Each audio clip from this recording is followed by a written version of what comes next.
Looting on the streets of the Somali capital, Mogadishu.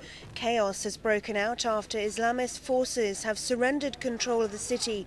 Government troops backed by Ethiopia have advanced on the capital. Ethiopian forces began a large-scale offensive at the weekend in support of Somalia's interim government. Troops seen here began driving out Islamic movement fighters from major towns on the road to the capital.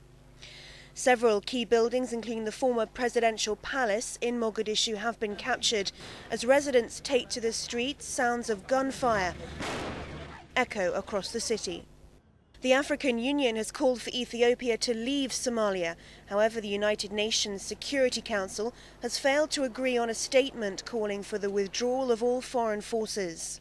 Alejandro Wolf, the acting US ambassador to the United Nations, said the situation was lamentable. It's a mistake to look at the issue and the problem as a result of Ethiopian troops in the country.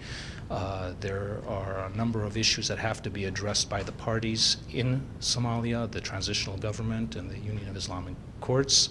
And the discussion underway in there is essentially how we express the Council's view on this point.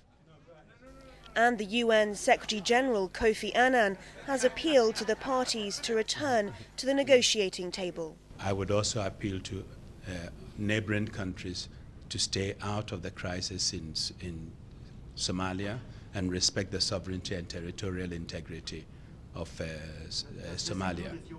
The Union of Islamic Courts seized the capital 6 months ago.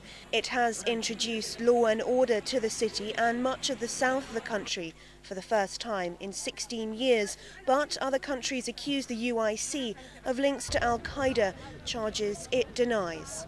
Somalia and Ethiopia have a history of troubled relations. The latest developments will no doubt intensify a conflict threatening to engulf the Horn of Africa.